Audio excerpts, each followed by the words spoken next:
요한복음 6장 1절부터 15절.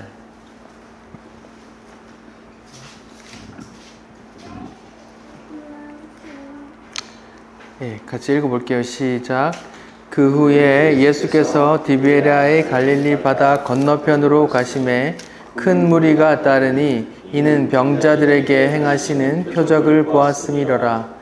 예수께서 산에 오르사 제자들과 함께 거기 앉으시니 마침 유대인의 명절인 유월절이 가까운지라. 예수께서 눈을 들어 큰 무리가 자기에게로 오는 것을 보시고 빌립에게 이르시되 우리가 어디서 떡을 사서 이 사람들을 먹이겠느냐 하시니, 이렇게 말씀하심은 친히 어떻게 하실지를 아시고 빌립을 시험하고자 하심이라. 빌립이 대답하되 각 사람으로 조금씩 받게 할지라도 200데나리온의 떡이 부족하리이다. 제자 중 하나 곧 시몬 베드로의 형제 안드레가 예수께 여짜오되 여기 한 아이가 있어 보리떡 5개와 물고기 2마리를 가지고 있나이다. 그러나 이것이 사람에게 얼마나 되겠사옵나이까. 예수께서 이르시되 이 사람들로 앉게 하라 하시니 그곳에 잔디가 많은지라. 사람들이 앉으니 수가 5,000명쯤 되더라. 예수께서 떡을 가져 축사하신 후에 앉아있는 자들에게 나눠주시고 물고기도 그렇게 그들의 원대로 주시니라. 그들이 배부른 후에 예수께서 제자들에게 이르시되 남은 조각을 거두고 버리는 것이 없게 하라 하시므로 이에 거두니 보리떡 5개와 또 남은 조각이 12바구니로 찼더라. 그 사람들이 예수께서 행하신 이 표적을 보고 말하되 이는 참으로 세상에 오실 그 선지자라 하더라. 그러므로 예수께서 그를 와서 자기를 억지로 붙들어 임금 삼은 줄 아시고 다시 혼자 산으로 떠나가시니라. 아멘. 네 번째 표적 오병이어 이야기하겠습니다. 우리는 지금 요한복음에 나오는 7가지 표적에 대해서 살펴보고 있습니다. 요한복음 12장까지는 이런 표적에 관한 이야기가 나오고 13장부터는 십자가의 죽으심과 부활, 그런 고난과 부활 그런 것들이 나와요. 예수님께서 사복음서에 보면 수많은 표적을 행하셨어요. 수많은 표적을. 근데 요한복음에는 딱 7가지만 뽑아놨어요. 그 이유가 있겠죠. 7이라는 숫자가 안식, 완성, 그런 상징하는 바가 있고, 또 7가지만 해도 충분하다, 이렇게 생각을 한 것 같아요. 요한복음 21장을 한번 볼까요? 20장, 요한복음 20장을 한번 봅시다. 요한복음 20장 30절, 31절 한번 봅시다. 요한복음 20장 30절, 31절. 요한복음 20장 30절, 31절 우리 같이 한번 읽어볼게요. 시작.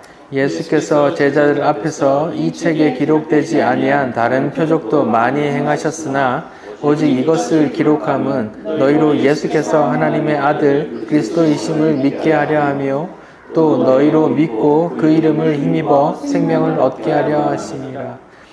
여기 보면 이 책을 기록한 목적이라고 소제목이 나오죠. 그러니까 요한복음에 7가지 표적만 써 있는데 다른 표적도 많이 행했다라고 써 있어요. 31절 오직 이것을 기록함은 너희로 예수께서 하나님의 아들 그리스도이심을 믿게 하려 함이라. 또 너희로 믿고 그 이름 힘입어 생명을 얻게 하려 합니다. 그러니까 이 책 요한복음을 기록하는 목적 이유가 하나님의 아들, 예수가 하나님의 아들이고 예수 믿으면 생명을 얻는다, 이런 주제가 있단 말이에요. 이런 목적이 있는 거예요. 그러니까 요한복음 자체가 예수를 전하는 책이라는 것이고, 또 다시 돌아와서 요한복음 5장에 보면은 5장 39절에 보면 제가 읽어볼게요. 요한복음 5장 39절 너희가 성경에서 영생을 얻는 줄 생각하고 성경을 연구하거니와 이 성경이 곧 내게 대하여 증언하는 것이니라 이렇게 나와요. 그러니까 요한복음 5장 39절에 성경이 곧 나에 대해서 예수에 대해서 증거하는 거라고 말하는 거예요. 여기 성경은 구약 성경이에요. 예수님께서 말하실 그 신약 시대에는 이 신약 성경이 기록되지 않았었단 말이죠. 그러니까 그때 성경은 구약인데 구약 성경 전체가 다 내게 대하여 증언하는 거라고 하는 거죠. 나라는 건 예수를 말하는 거예요. 그러니까 요한복음도 예수님이 하나님의 아들이고 예수 믿으면 생명을 얻는다라는 주제가 있는 거예요. 목적이. 그리고 성경 전체가 예수를 증거하는 책이란 말입니다. 그러니까 그런 의미로 볼 때 지금 요한복음에 나와 있는 7가지 표적도 마찬가지로 예수를 증거하는 표적이란 말입니다. 제가 계속 말씀드리고 있어요. 견올, 망지. 달을 보라고 손가락을 가르쳤더니 사람들은 달을 보지 않고 이 손가락만 보더라. 이런 말이 있어요. 달을 봤으면 견월, 망지, 이질망, 손가락지. 손가락은 잊어라는 말이거든요. 예수님께서 요한이라는 사람이 7가지 기적들을 가지고 예수님을 소개한다고 표적이라는 기적이라는 손가락으로 예수를 가리키고 있는데 사람들은 그 표적, 기적으로 예수님을 보지 못하고 그냥 이 기적, 표적에만 매여 있더라 이 말이에요. 그러니까 요한복음에서 나오는 그 7가지 표적, 또 사복음서에 나오는 그 외 모든 표적들도 다 예수가 하나님의 아들이야, 예수가 구원자야, 예수를 통해 영생을 얻어, 뭐 이런 메시지를 전하고 있단 말입니다. 그러니까 다른 메시지가 없단 말이에요. 우리가 이렇게 따라해서 우리도 기적을 경험합시다. 우리도 이런 거 해서 부자 됩시다. 성공합시다. 하나님의 기적을 느낍시다. 체험합시다. 이런 식의 주제가 성경이 말하는 그 뜻이 아니란 말이에요. 예수를 증거한다니까요. 예수 믿으면 구원받는다. 예수가 하나님의 아들이야. 예수 믿고 영생을 얻어. 뭐 이런 메시지가 있단 말입니다. 그런 맥락에서 4번째 표적 오병이어도 볼 거예요. 잠깐 요약을 하면 첫 번째 표적은 요한복음 2장에 나오는 그 가나 혼인잔치의 비유였어요. 거기서 예수님께서 물로 포도주를 만들어서 혼인잔치가 계속 유지되게끔 주셨죠. 7째 날 안식하는 날 혼인잔치가 있는데 그 혼인잔치가 파토날 상황이란 말이에요. 혼인잔치가 파토날 상황인데 예수님께서 오셔서 기적을 행하셔서 포도주를 만드셔서 그 파토날 혼인잔치를 완성하시더라 이런 메시지예요. 성경에서 포도주는 예수님의 피를 의미하고 요한계시록에 보면 그 피로 빤 신부들이 나오죠. 예수님의 피로 옷을 빨아 흰 세마포 입은 신부들이 나와요. 그러니까 예수님께서 가나 혼인잔치에서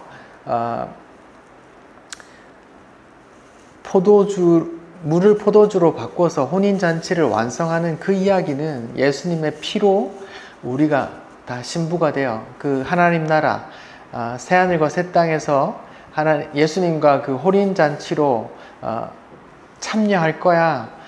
우리 죄로 인해서 그 혼인잔치가 파토날 상황이었지만 예수님께서 그 피를 흘리심으로 그 혼인잔치를 완성할 거야 라는 메시지가 있단 말입니다.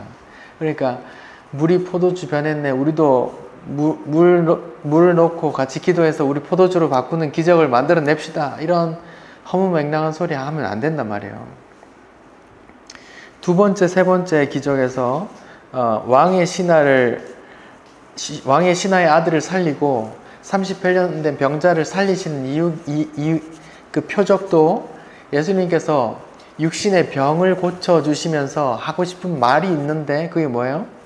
이 육신의 병이 너희 육신을 사망으로 끌고 가지, 우리 영혼의 죄가 우리 영혼을 영원한 지옥으로 끌고 갈 거야. 내가 이 병을 고쳐줌으로 인해서 내가 이 영혼의 죄를 사할 권한이 있음을 알려주고 싶은 거예요.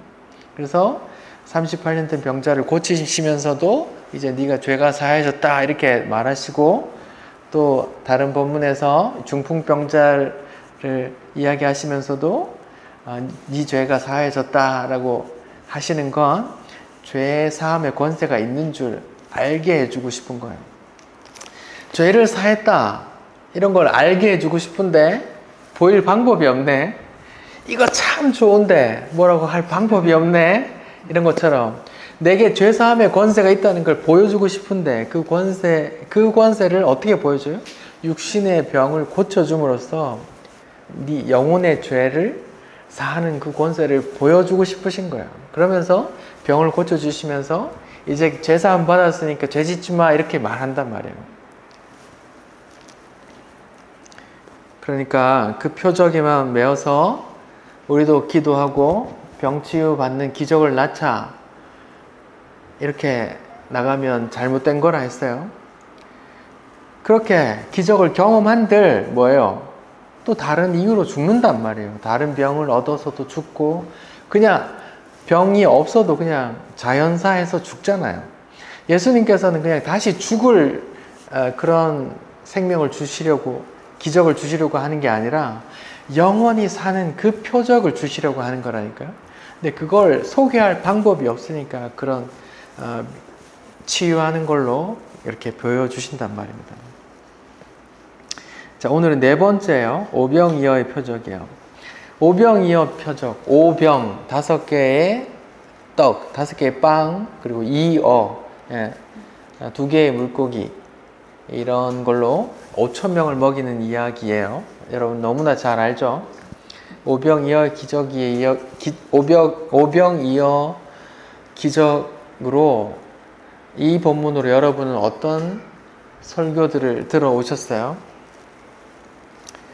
한번 말해주세요. 여러분이 오병이어 설교를 들으면서 박 선생님, 그쪽에서는 어떤 이야기를 들었어요?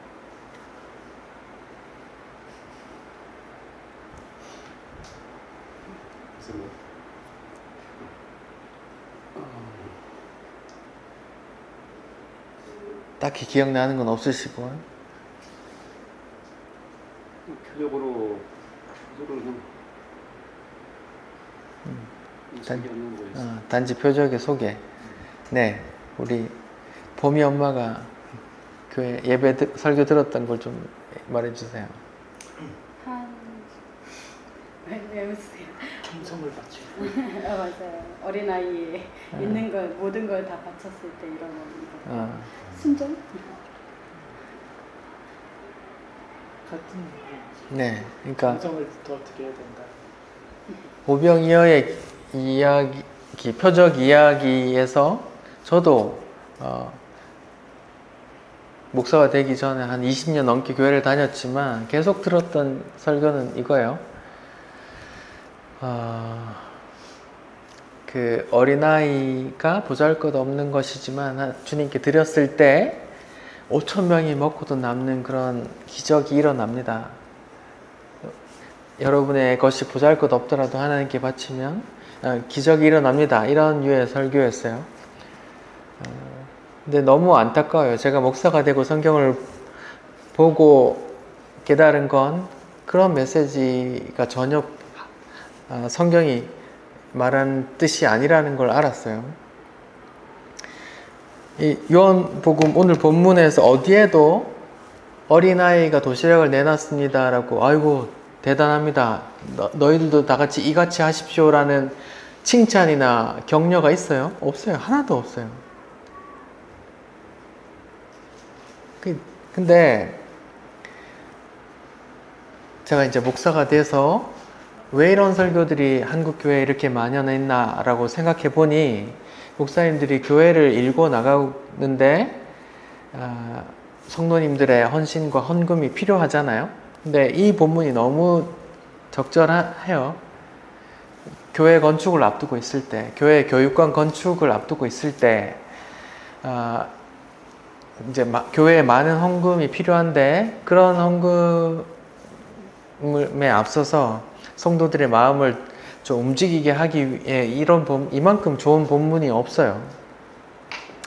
미약한 어린아이가 보리떡 5개, 물고기 2마리, 도시락을 내놓았더니 5,000명이 함께 먹는 기적이 나타났습니다. 여러분이 가진 게 초라할지라도 하나님께 바쳐서 우리 모든 성도들이 누리는 그런 건축 교회를 지어 봅시다. 우리 자녀들도 누릴 그런 교회를 누려 봅시다.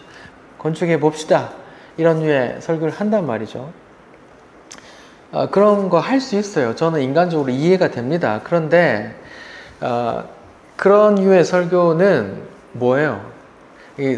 성경의 하나님의 뜻에 벗어난 성경을 나의 필요에 의해서, 교회의 필요에 의해서 이용하는 거란 말입니다. 교회 건축을 해도 되고 안 해도 돼요. 이런 본문으로 끌어서 그렇게 이용 안 해도 됩니다.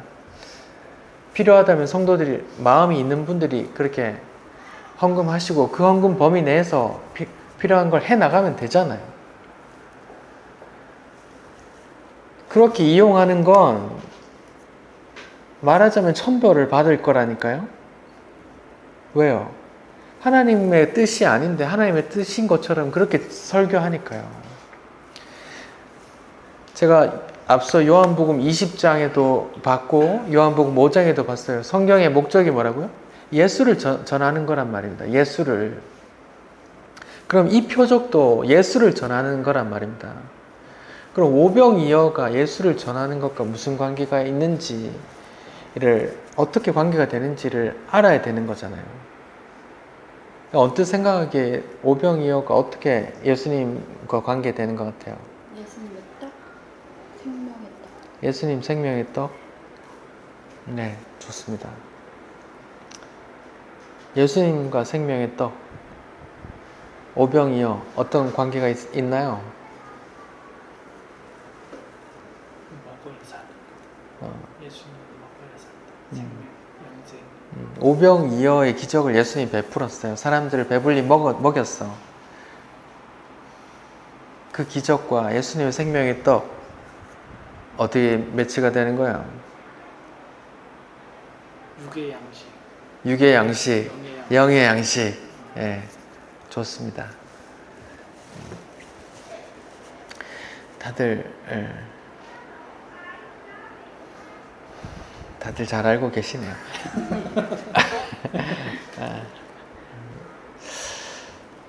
여러분만 있으면 제 설교 더 이상 안 해도 될 것 같지만, 이 영상을 위해서 설교를 계속 이어나갈게요. 본문을 좀 봅시다. 본문 1절에서 4절에, 요한복음 6장 1절에서 4절을 보면 배경이 나와요. 지금 갈릴리 바다, 갈릴리 호수에서 건너갔는데 거기에 사람들이 모였고 마치 6월절 명절이 가깝다 이렇게 말해요. 그러니까 여기에 1절에서 4절에 시간과 공간적인 그런 배경이 나옵니다. 저를 보세요. 이스라엘 지도가 위에 갈릴리 호수가 있고 이렇게 갈릴리 호수 밑에 이렇게 쫄쫄쫄쫄 요단강이 흐르고 밑에 사이가 있어요. 이게 지금 이야기는 여기 갈릴리 호수의 이야기예요. 갈릴리 호수에 11시 방향에 가버나움이라는 곳이 있어요. 근데 지금 어디서 이 표적이 일어나냐 하면 갈릴리 호수 건너서 여기 한 2시 방향에 11시 방향에서 2시 방향쯤에 있는 벳세다, 누가복음 9장에 보면 그 이름이 나와요. 벳세다라는 곳에서 이 기적이 있단 말이에요. 갈릴리 호수 11시 방향에 가버나움에서 여기 2시 방향에 여기 이 호수를 건너가서 여기 광야, 여기 산에서 그런 오병이의 기적이 있는 거예요. 장소는 그렇고요. 시간적인 배경이 뭐라고 나와요? 4절 마침 유대인의 명절인 6월절이라 나와요. 여러분 6월절이 어떤 날이에요? 모세가 이스라엘의 성에서 네. 출애굽 상황에서 10번째 표적이 6월절이에요. 그러니까 10번째 재앙이 뭐였냐 하면 하나님께서 자식이든 가축이든 첫째 난 건 다 죽일 거야. 바로 너 보내. 이스라엘 백성 보내. 그래 바로 왕이 안 보냈어요. 그래서 사망의 그림자가 애굽을 뒤덮는단 말입니다. 그때에 이스라엘 민족은 어떻게 했어요? 뭘 잡아? 어린 양을 잡아 그 피를 문설주 대문에 발랐단 말입니다. 대문 기둥에 발랐더니 사망의 그림자가 이렇게 쓱 오다가 그 피를 보고 어이 깜짝이야 하고 여기 안 되겠다 하고 이렇게 피해 간단 말입니다. 사망의 그림자가 그 피를 보고 어이 내가 가면 안 되겠다 하고 넘어갔다. 사망의 그림자가 그 집을 덮쳐서 첫째 거 다 죽여내야 되는데 그 피를 보고 하고 여기 가면 안 돼 이렇게 넘어갔다 해서 영어로는 패스오버해서 한글로는 뭐 유월 넘을 월 뭐 고등학생들 야자 띵놓고 월담 한다죠. 넘을 월이거든요. 넘을 월 해서 유월절에 사망의 그림자가 넘어간다는 뜻이거든요. 그 6월절이란 말입니다. 그 6월절에 뭐가 있느냐? 어린 양이 있고 그 피가 있어서 사망의 심판이 넘어간다는 그런 메시지가 담긴 날이 6월절이에요. 이스라엘에서 6월절이 얼마나 중요하면 그때부터 1월 1일이라고 치는 거예요. 그때부터. 아니 1월이라고 치고 6월절은 1월 그때 7일인가요? 6월절 있는 달을 1월이라고 정하고 그 달 뭐 7일부터인가 6월절이고 또 8일부터 7일 동안 무교절을 딱딱한 땅 누르고 안 들어간 딱딱한 빵을 먹는 무교절이라고 하고 막 그런단 말이에요. 이스라엘 역사에서 제일 중요한 명절이 6월절이에요. 3대 절기 중에 제일 중요한 6월절. 그 6월절 절기에 지금 예수님께서 어떤 기적을 베푸신단 말입니다.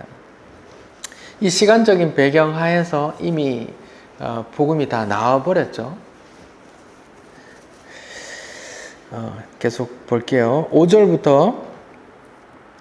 5절에 제가 읽을게요. 예수님께서 눈을 들어 큰 무리가 자기에게 오는 것을 보시고 빌립에게 이르시되 우리가 어디서 떡을 사서 이 사람을 먹이겠느냐 하시니 이것은 빌립을 시험하고자 함이라. 빌립이 대답하되 각 사람으로 조금씩 먹게 할지라도 200데나리온의 떡이 부족합니다. 이렇게 말해요. 지금 여기에 몇 명쯤 있냐고 하니까 10절에 보면 5,000명이라고 나와요. 근데 돈이 200데나리온이 필요하대요. 5,000명, 남자만 5,000명 있어요. 남자만 5,000명인데 여자와 어린아이는 수에 포함시키지도 않았어요. 남자만 5,000명. 그러니까 5,000명 이상이란 말이에요. 여자들이 있었고 아이들이 있었으면 10,000명, 15,000명 있었단 말입니다. 남자만 세었더니 성인 남자만 세었더니 5,000명이에요. 이 200데나리온이 얼마인지 하면 당시에 노동자 하루 임금이 1데나리온이란 말이에요. 1데나리온. 그럼 200데나리온이라고 하면 200일 동안 일한 거죠.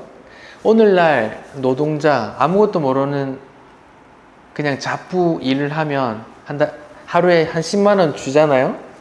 밭에 가서 하루 종일 씹으면 하루 종일 귤 따면 10만 원 준단 말입니다. 10만 원으로 치면 1데나리온이 10만 원이에요. 그러면 200데나리온 하면 곱하기 200 하면 얼마야? 10만 원 곱하기 200 하면 2천만 원이란 말이에요. 2천만 원. 2천만 원 하면 되게 큰 돈 같잖아요. 근데 5,000명을 먹은다. 2천만 원을 5천으로 나누면 1인당 얼마가 돌아갈까요? 2천만 원을 5천으로 나누면 계산 안 됩니까? 1000 3개 떼고 2가 남고 5가 남잖아. 5만원 5만원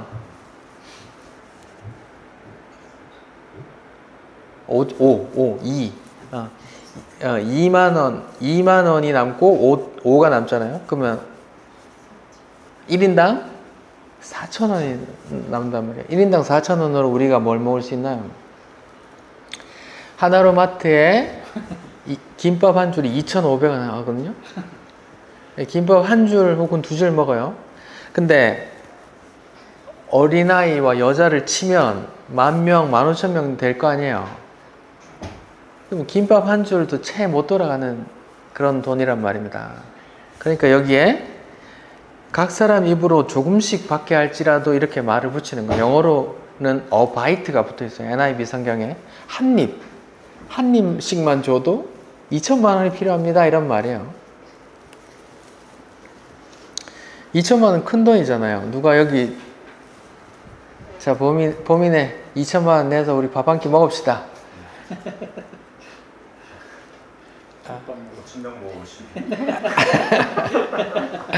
그러면 어렵잖아요. 돈 내기가. 그럼 선뜻 내놓기 어렵잖아요. 기적인데 일단 현실적으로 계산해보면 그런 돈이란 말이죠. 5,000명이 김밥 한 줄 정도 먹을 정도란 말이에요.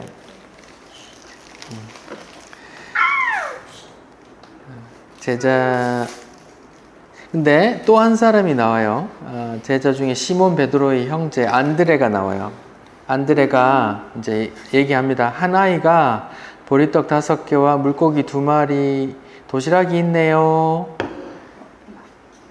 그러나 그것이 이 많은 사람에게 얼마나 되겠습니까? 이렇게 이제 예수님께 이제 정보를 제공하죠. 여기 도시락이 하나 있는데요. 물고기 2마리, 보리떡 5개, 보리빵이죠. 빵 5개가 있습니다. 그런데 이게 이 많은 사람에게 얼마나 되겠습니까? 무척 가치 있단 말이에요. 무척 의미 보잘것 없단 말이에요.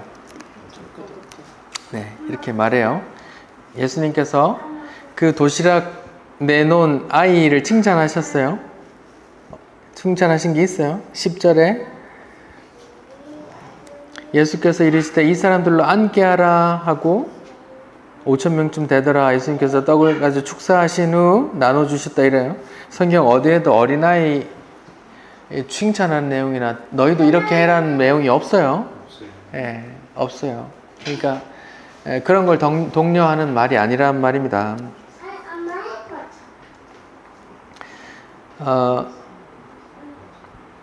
이제 예수님께서 이제 기적을 베푸시죠. 그 보리떡 5개를 하나님께 기도하고 이제 나눠주게 했는데 원껏 먹고 이제 남은 게 12바구니다 이렇게 나와요.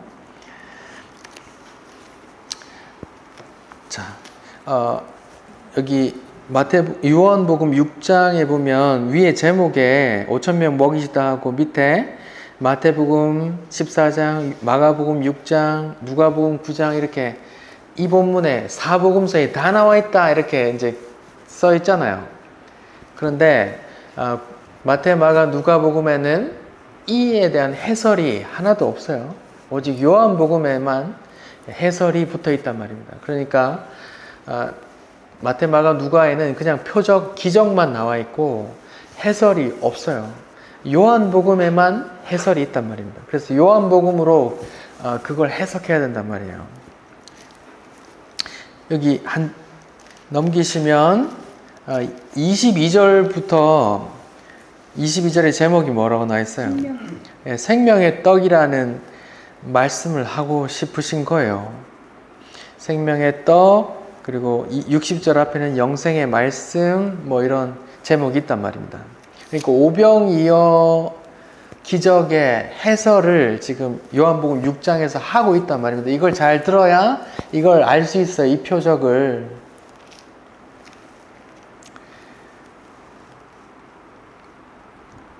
표적을 볼게요. 22절부터 보면은 요한복음 6장 22절에 보면은 예수님께서 건너가요.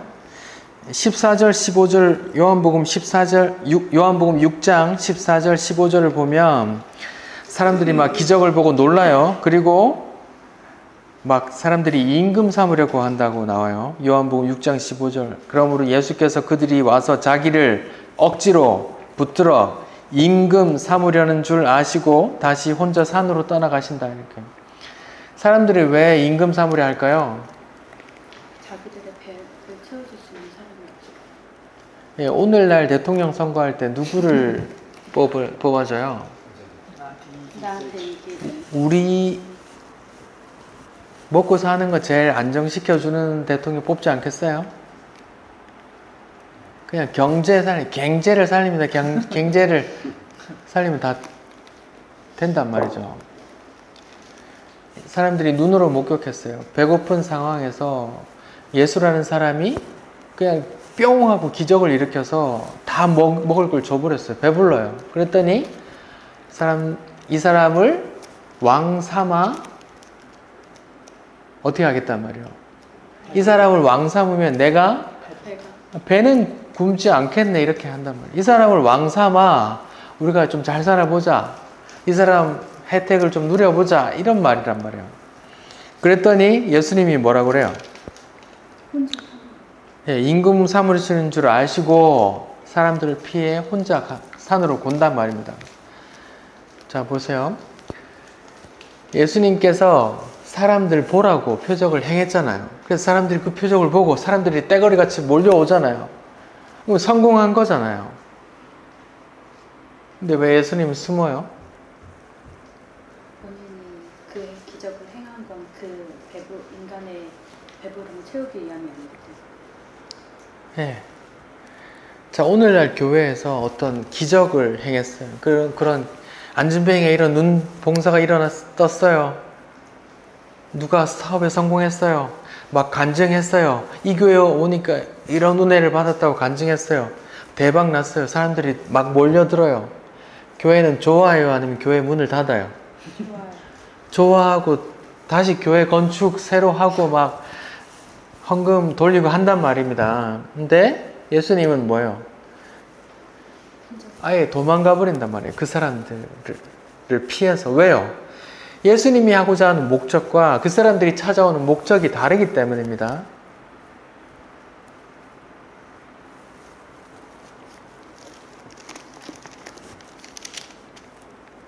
근데 오늘날 교회는 어때요?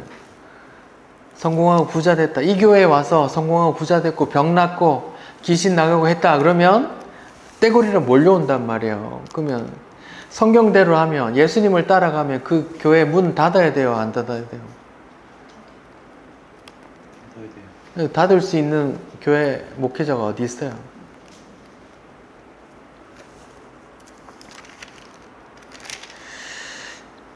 근데 예수님은 피해서 산으로 갔어요. 도망갔어요. 그랬더니 22절, 23절, 24절에 사람들이 쫓아왔어요.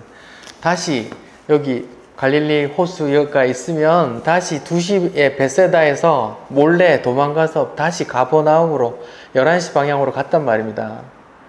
몰래 갔는데 사람들이 다시 이렇게 육지로 걸어와서 예수님 어디 있었어요? 한참 찾았잖아요. 막 이런단 말입니다. 25절 요한복음 6장 25절 바다 건너편에서 만나 라피여 언제 여기 오셨나이까? 어디 있었어요? 도대체 언제 왔어요? 왜 우리 떼놓고 왔어요? 이렇게 하니까 예수님이 하는 말이 내가 진실로 진실로 너에게 이르노니 너희가 나를 찾는 것은 표적을 보고 이해하고 나를 구원자로 보고 따라오는 게 아니라 떡을 먹고 배부른 까닭이다 이렇게 말하잖아요. 썩을 양식을 위하여 일하지 말고 영생하는 양식을 위해서 일해. 이 양식은 인자가 너에게 줄 거야. 인자는 아버지께서 인치신 사람이야. 이렇게 말해요. 예수님의 말씀이 오병이어의 표적에 대한 첫 번째 해석이 이거예요. 썩을 양식 위해 일하지 말고 영생하는 양식 위해서 해. 영생하는 양식은 누가 준다고요? 인자가 준대요. 인자가 준대요. 인자가 누구예요? 인자 하나님 하나님께서 인친사 예수님이 자기를 칭할 때 인자라고 하거든요. 사람의 아들로 오셨기 때문에 영생하는 양식을 인자가 준대요. 오병이어의 기적의 첫 번째 해석이 이거예요. 인자가, 예수가 영생하는 양식을 줄 거야. 이거 받아 먹어야 돼. 이렇게 말한단 말이에요. 사람들은 다 진짜 먹을 양식 보고 쫓아왔는데 예수님은 그 기적을 행하면서 다른 말을 하고 싶었단 말이에요. 네 육체에도 이 양식이 필요하지. 너희 영혼에도 살려면 양식을, 영생하는 양식, 생명의 떡을 먹어야 되는데 그걸 내가 줄 거야. 이렇게 말하는 거예요. 그랬더니 사람들이 오해해요. 1번 오해. 하나님의 일을 그러면 영생하는 하나님의 일을 어떻게 해야 됩니까? 이렇게 묻는 거예요. 그랬더니 하는 말이 하나님께서 보내신 일을 믿는 것이 하나님 일이야. 그러니까 영생하는 일을 해. 썩을 양식 위해서 일하지 말고 영생하는 일 해. 이렇게 말했어요. 그러면 영생하는 하나님의 일이 뭔데요? 물었어요. 그러니까 예수님이 설명해줘요. 하나님이 보내신 자를 믿는 게 하나님의 일이야. 그래요. 그럼 말을 바꾸면 이거예요. 말을 바꾸면 이거예요. 영생하는 영생하는 일이 하나님, 예수님을 믿는 거래요. 그러면 생명의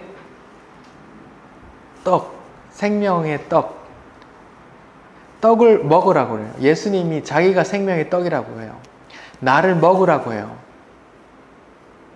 그러면 나를 먹으라고 해서 오해가 또 있거든요. 52절에 보면 내가 생명의 떡이다. 날 먹어야 돼. 이렇게 말하니까 요한복음 6장 52절에 사람들이 오해하는 게 나와요. 유대인들이 다투어 이르되 이 사람이 어찌 능히 자기 살을 우리에게 주어 먹게 하겠느냐. 우리가 무슨 식인종인 줄 아나. 이렇게 오해한단 말이에요.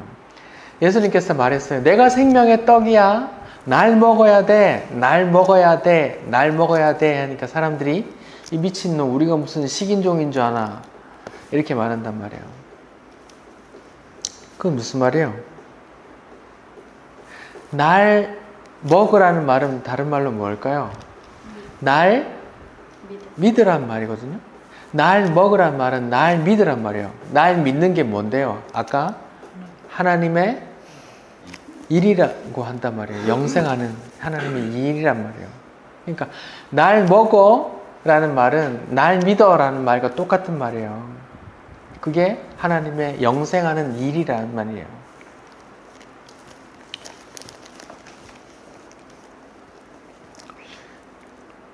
자, 그 다음에 예수님 믿는 거라고 하니까 30절 그들이 물어요. 그들이 묻되 그러면 우리가 보고 당신을 믿도록 하는 표적이 뭡니까? 하니까 하면서 이제 만나 이야기를 꺼내요. 기록된 바 하늘에서 그들에게 떡을 주어 먹게 하였다 함과 같이 우리 조상들은 광야에서 만나를 먹었습니다. 하면서 만나 얘기를 꺼내요. 자, 드디어 또 다른 양식이 나왔어요. 또 다른 양식이 뭐예요? 만나는 언제 줬어요?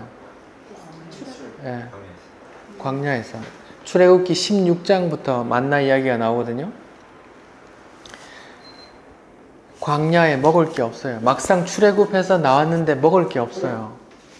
그래서 막 원망했던 예수님이 하늘에서 만나를 이슬처럼 내려서 줘요. 그래서 그걸 먹었단 말입니다. 하늘에서 이슬이 내려와, 하늘에서 양식이 내려와 광야에서 먹었어요. 자기 백성이. 하늘에서 양식이 내려와 자기 백성이 먹고 살았어요. 하늘에서 양식이 내려와 그걸 먹고 살았어요. 근데 예수님이 뭐라 그래요? 내가 하늘에서 내려온 떡이다 이렇게 말해요. 50절 볼게요. 요한복음 6장 자 49절 볼게요. 너희 조상들은 광야에서 만나를 먹었어도 죽었네. 이는 하늘에서 내려오는 떡이니 사람으로 하여금 먹고 죽지 않게 하는 것이라. 나는 하늘에서 내려온 살아있는 떡이다. 사람이 이 떡을 먹으면 영생하리라. 내가 줄 떡은 곧 세상의 생명을 위한 내 살이라. 이렇게 말해요. 자, 지금 만나하고 예수님을 지금 오버랩 시킨단 말이에요. 만나를 예수님과 오버랩 시켜요. 구약의 광야에서 하늘에서 양식이 떨어져 광야에서 자기 백성이 살았어요. 먹고. 근데 그 만나가 무엇의 모형이고 그림자란 말이에요? 예수의 모형이고 그림자란 말이에요. 만나가. 하늘에서 양식이 내려와 그걸 먹고 자기 백성이 살았더라. 그 이야기. 영의 양식이 와서 너희를 살릴 거야 라는 메시지를 전해주고 싶어요. 근데 전할 방법이 없어. 보이지가 않아. 영의 양식이 보이지가 않아. 그러니까 보이는 양식으로 그걸 보여준단 말이에요. 구약의 만나, 하늘에서 만나가 내려와 자기 백성이 먹고 살더라 라는 메시지를 지금 예수님께서 오병이어 이후에 오병이어를 해석하는데 이야기를 해준단 말이에요. 그거 먹고도 죽었지. 하나님께서 말씀하시는 건 영원히 죽지 않는 그 양식을 말해주고 싶었던 거야. 그 양식이 나야. 이렇게 말합니다. 그 양식이 나야. 날 먹어. 그 말은 뭐예요? 날 믿어. 이 말이에요. 자, 제가 구약의 만나와 지금 오병이어를 오버랩 시켰어요. 오병이어 해석에서 예수님께서 내가 하늘에서 내려온 생명의 떡이야. 날 먹어. 이렇게 한단 말이에요. 만나도 예수의 모형이고, 보세요. 유월절도 예수의 모형이고, 만나도 유월절에 예수님의 모형이네요. 그럼 성경 전체 다 예수님의 모형들만 있네요. 예수님을 설명하는 거네요. 그렇죠?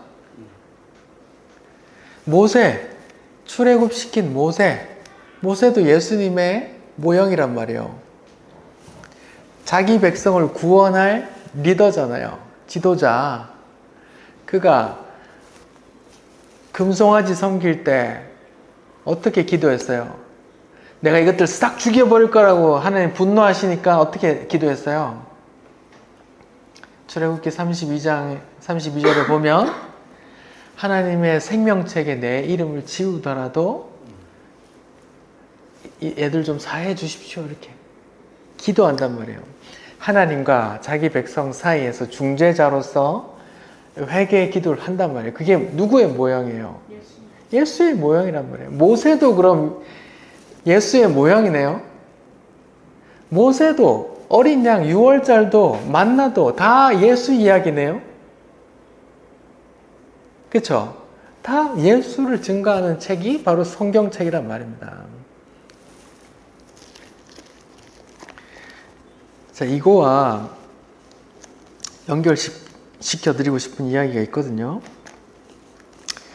자, 52절에 요한복음 6장 52절에 유대인들이 서로 다투어 이 인간이 미쳤나? 우리가 무슨 식인종인 줄 아나? 지사를 먹으라 그래. 이렇게 반론을 이렇게 이해를 못하고 오해하니까 이제 예수님이 또 말해준단 말이에요. 인자의 살과 인자의 피를 먹고 마시지 않으면 생명 없어. 내 살은 참된 양식이고 내 피는 참된 음료야. 내 살을 먹고 내 피를 마셔야 내 안에 거하고 나도 그에 거해. 이렇게 자꾸 내 살과 피를 먹고 마시라고 한단 말이에요. 내 살과 피를 먹으라고 예수님께서 하신 다른 곳에 이야기가 있어요. 내 살과 내 피니까 먹어. 예, 성찬 이야기죠. 성찬 이야기. 마태복음 22장을 한번 봅시다. 마태복음 26장이네요.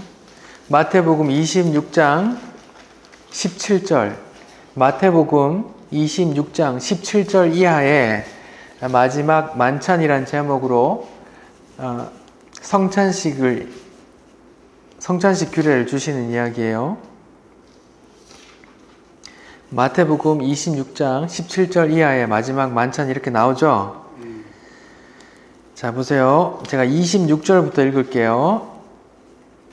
26장 26절. 그들이 먹을 때에 예수께서 떡을 가지사 축복하시고 떼어 제자들에게 주시며 이르시되 뭐라요? 받아 먹으라. 이것은 내 몸이니라 하시고 또 잔을 가지사 감사기도 하시고 그들에게 주시며 이르시되 너희가 다 이것을 마시라. 이것은 죄사함을 받게 하려고 많은 사람을 위해 흘리는 바 나의 피 곧 언약의 피니라 이렇게 말해요. 그러니까 내 살과 내 피라고 말하는 거예요. 자, 제가 지금 오병이어의 기적을 이야기하면서 만나의 이야기를 끌어오고 지금 예수님의 마지막 만찬, 그러니까 성찬 규례를 주는 그 이야기로 끌어왔단 말이에요. 예수님께서 빵을 뜯어서 제자들에게 나눠주시는, 이거 먹어, 내 살이야. 빵을 뜯었어요. 먹어. 포도주를 따라 주셔요. 이거 내 피야 하고 먹어 주셨어요. 마지막 만찬이에요. 뭘 앞두고 있단 말이에요? 예수님의 십자가 죽으심 앞에 말하자면 잡히시던 날 밤이거든요. 잡히시던 밤 저녁을 먹는 거예요. 잡히시던 날에 제자들에게 내가 뭔가를 할 거야 하면서 이런 메시지를 준단 말이에요. 이거 내 살이야 하고 빵 하나 덩치 큰 바게트 빵에서 이렇게 뜯어서 준단 말이에요. 빵을 뜯어서 주고 포도주를 나눠줘요. 이거 내 피야 하면서. 그러면 이 행위 자체가 예수님의 죽음과 연결되거든요. 예수님께서 어떻게 죽는단 말이에요? 살이 십자가에서 뜯기고 예수님의 피가 쏟아져서 너희 영생, 너희 구원을 이룰 거야 라는 메시지가 있단 말입니다. 그래서 우리가 다 성찬식을 교회에서 하잖아요. 그렇죠? 이거 날 기념하라고 하면서 뭐 요즘은 성찬식 교회마다 이렇게 정교한 칼로 카스테라를 똑같이 이렇게 착착착착 잘라서 이렇게 하나씩 먹잖아요. 근데 성찬의 의미는 그게 아니에요. 빵 이만한 덩어리를 이렇게 뜯어간단 말이에요. 뜯어가. 그게 뭘 상징하는데 예수님께서 십자가에서 못 밖에 살이 이렇게 찢어졌다니까. 못을 여기에 박으면 쭉 찢어서 올라간다니까요. 이렇게 찢어진다니까요. 늘어져서 찢어서 내 살이 찢어졌어. 내가 십자가에서 피를 흘렸어. 그런 메시지가 담긴 거란 말입니다. 지금 오병이어의 기적을 설명하는데 예수님께서 내가 생명의 떡이다. 날 먹어 라고 말하는데 지금 만나의 이야기를 끌어오고 성찬식 이야기를 끌어오고 그 모든 게 무엇을 향하고 있어요? 예수님의 십자가를 향하고 있다니까요. 예수님의 십자가를 향하고 있단 말입니다. 내 살, 내가 살이 찢겨서 너희를 살릴 거야. 내 피를 다 쏟아 너희를 살릴 거야. 라는 그 십자가에 연결되고 있단 말입니다. 성경 전체의 클라이막스, 하이라이트인 십자가로 향하고 있단 말입니다. 뭐가? 성경 전체가 구약의 6월절의 어린 양의 피도, 구약의 만나도, 예수도, 모세도, 아브라함이 대신 드린 여호와 일의 어린 양도, 그 모든 것들이 다 무엇을 향하고 있어요? 예수의 십자가를 향하고 있단 말입니다. 성찬식도. 그러니까 이 오병이어의 표적을 예수의 십자가를 예언하는 그 표적이란 말입니다.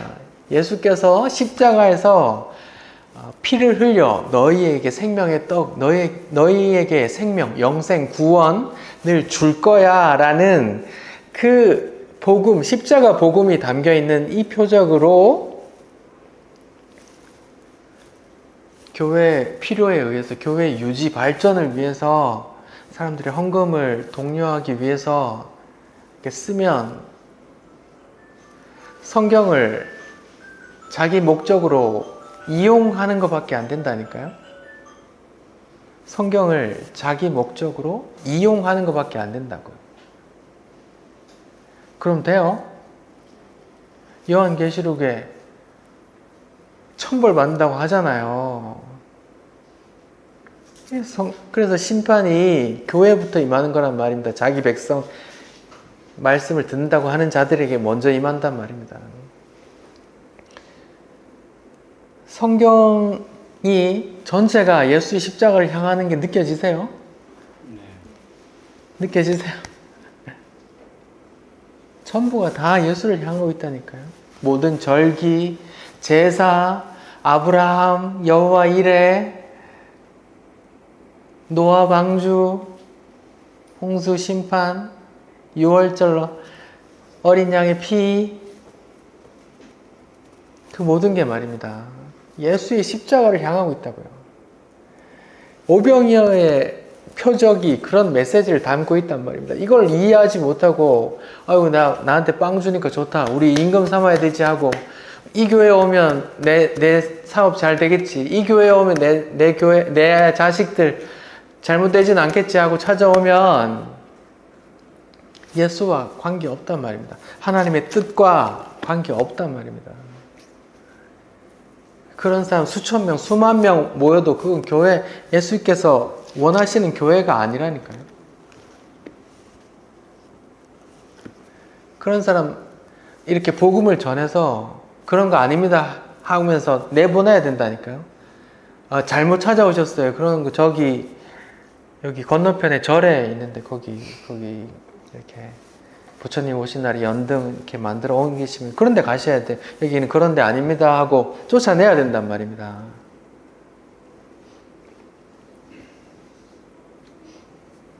성경은 이렇게 예수만 전하고 있어요.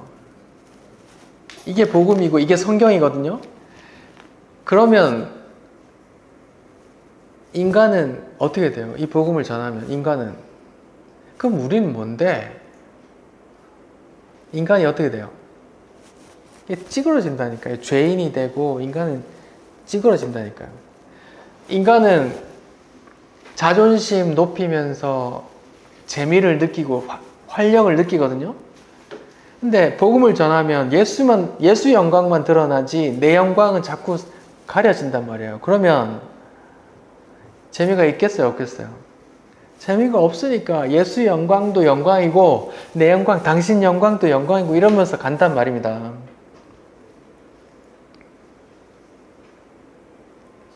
교회가 그렇게 되는 거란 말입니다.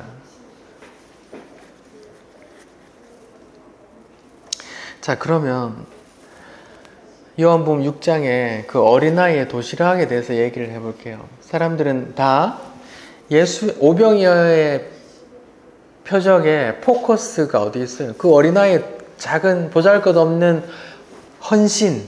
헌물에 초점을 맞춰서 당신도 하십시오 하고 여러분의 주머니 쌈짓돈까지 빼려고 한단 말입니다. 그러면 그 의미가 뭐냐? 그럼 오병이어에서 그 어린 아이의 그 오병이어 그 도시락의 의미가 뭔데? 도시락의 의미가 뭘까요?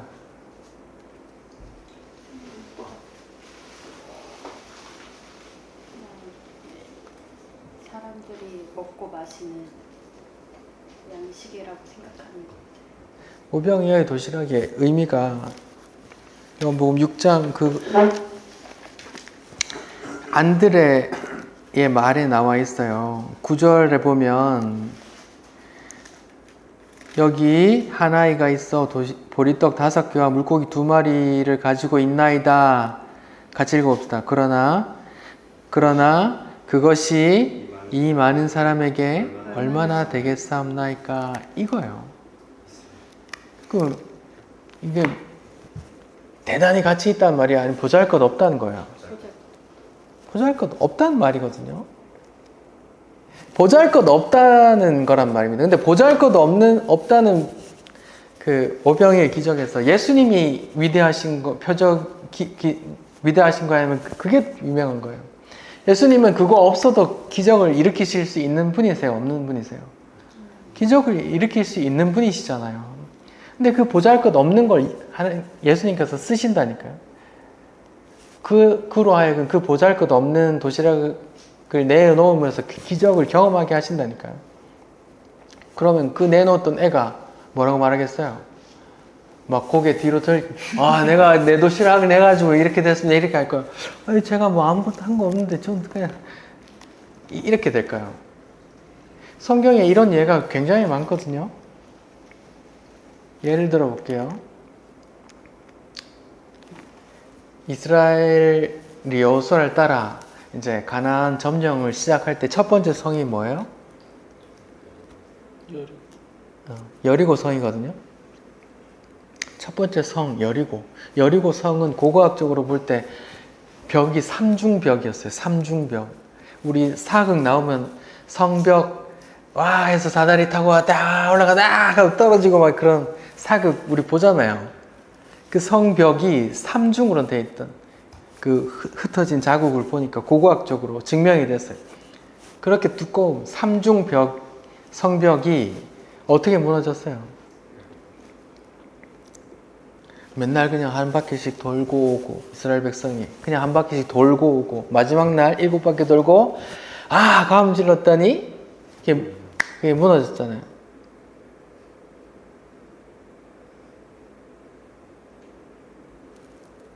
그러면 하나님의 능력이 위대한 거예요? 그 사람들이 그냥 7바퀴 돌고 가음을 크게 질러서 무너진 거예요. 보잘것 없는 걸 그렇게 표현한다니까요. 하나님의 능력이 다 한 거야. 우리는 그냥 소리만 질렀어요.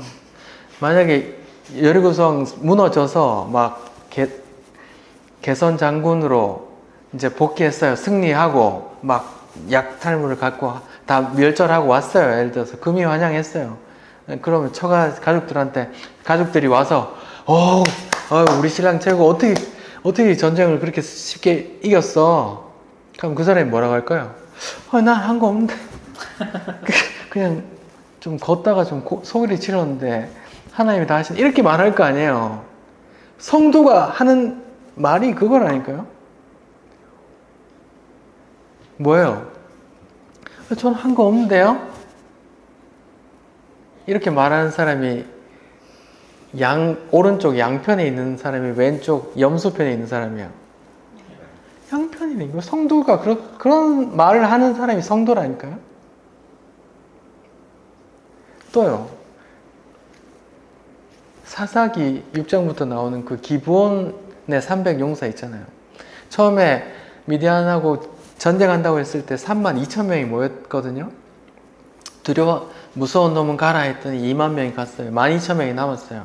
그 다음에 내과에서 12,000명도 많으니까 내과 가서 무릎 꿇고 마시는 놈하고 그냥 손으로 떠서 마시는 놈하고 구별해 해서 300명만 뽑았단 말입니다.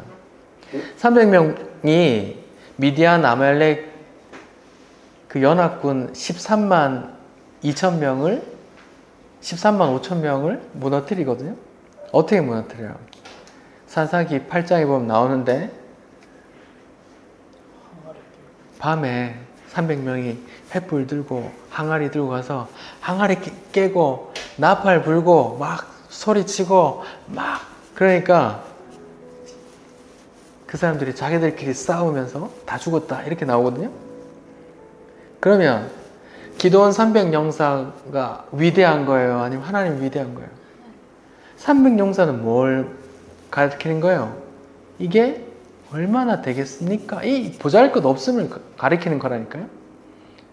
그럼 그 기브온 300용사들이 금이 환영해서 사람들이 와 대단합니다 라고 했을 때 그 사람이 솔직하다면 뭐라고 하겠어요?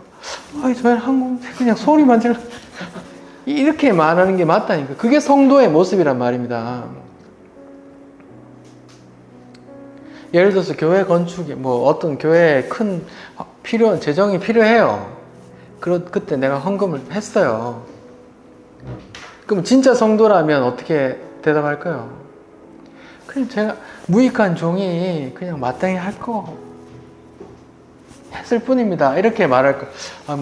내가 내가 그 했어. 이렇게 말할 거예요. 성도라면, 진짜 성도라면 어떻게 말할까요?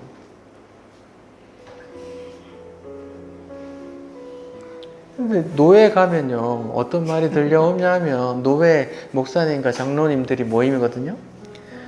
장로님들 머리 싹 올백 해가지고 막 이기저기 다니면서 하시는 말씀. 내가 이번에 이거 얼마 헌금해서 교회 하나 지었잖아. 그러면서 이렇게 한단 말이에요. 그런 분은 막 전 재산 바치고서 내가 성도 아닌 것 같아요 라고 말하는 거라니까요. 하나님이 미약함을 표현하는 거란 말입니다. 5병이요. 5,000명 먹어야 되는데 그 도시락 하나가 뭐가 의미가 돼요. 보잘것 없음, 이런 의미란 말입니다. 보잘것 없음. 근데 뭐예요? 이걸 초점을 맞춰서 보잘것 없음이 대단한 거야. 너 보잘것 없으면 돼. 하게 만들고 그렇게 낸 사람들은 뭐예요? 내가 이걸 했어요. 내가 보잘것 없으면 내가 했어.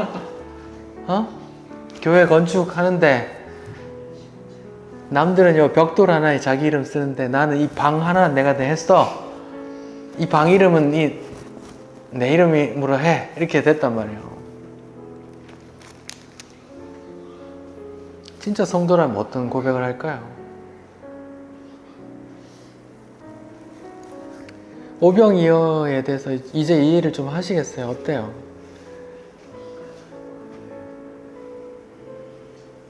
표적은 다 예수를 가리키는 표적이에요. 이 성경 전체가 다 예수를 가리키는 표적이라니까요. 이 성경에서 예수를 만나지 못하고 보지 못하고 이렇게 하니까 기적이 일어났네. 이렇게 하니까 30배, 60배, 100배 맺었네.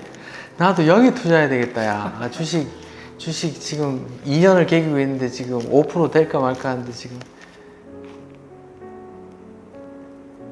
그런 사람 가세요. 그런 사람 여기 말고 저기 주식 거래소에 가셔야 되고 저기 연등 행사하는 그런 곳에 가셔야 된다니까요.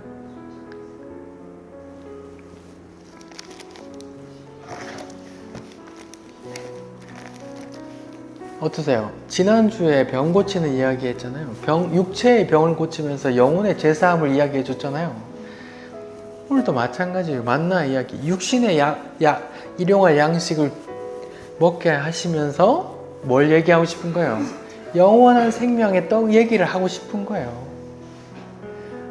이거 좋은 거 내가 설명하고 싶은데 설명할 방법이 없네 하면서 그렇게 쓰신다니까요. 우리에게 일용할 양식을 주시면서 그 생명의 양식이 있다고 말해주는 거예요. 성경이 다 그래요. 우리가 다 이해하도록 보이는 것들로 다 이렇게 넣어놨다니까요. 하나님의 뜻을.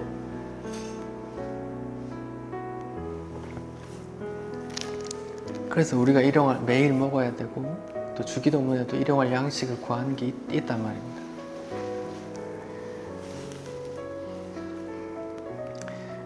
오병이어 표적을 통해서 생명의 빛 대신, 생명의 떡 대신 예수님을 만나시기 바랍니다.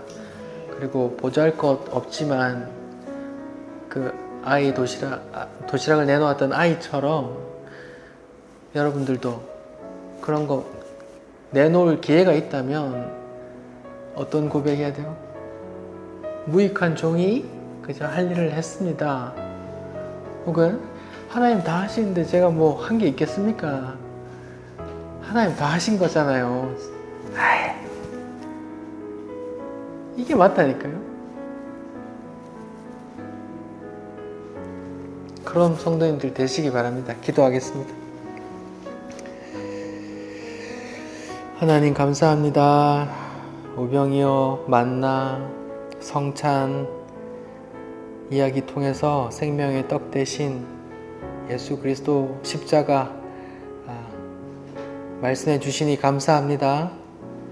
주님, 이 설교가 누군가에게 그 영혼을 살리는 그 이야기가 되기를 바랍니다.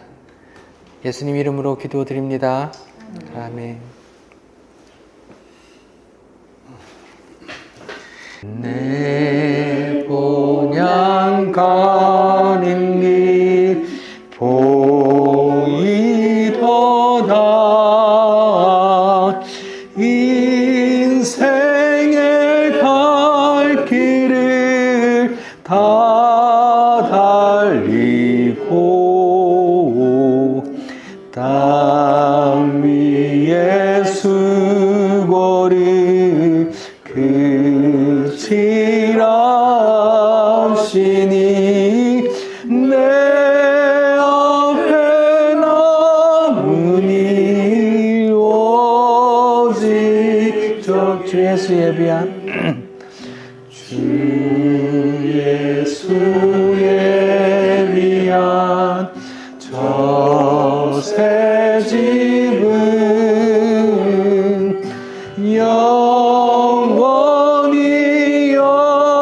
영원히 빛나는 집 거기서 성도들 즐거운 노래로 사랑의 구주를 평생에 행한 일 평생에 행한 일 돌아보니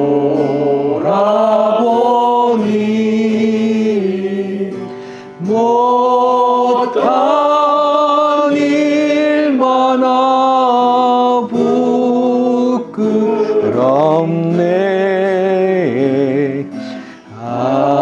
아버지 사랑이 날 용납하시고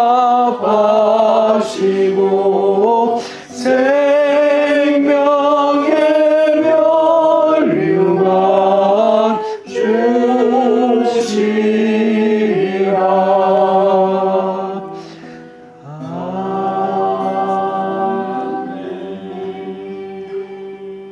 여기도 3절에 보니까 평생에 행한 일 돌아보니 못한 일마나 부끄럽네 이렇게 하잖아요. 이 고백도 성도의 고백이란 말이에요. 내가 이 정도에 내가 맨날 뭐 했다 이렇게 그런 게 아니라 못한 일 많네요. 부끄럽습니다 주님. 죄밖에 안 지었네요. 이렇게 한단 말이죠.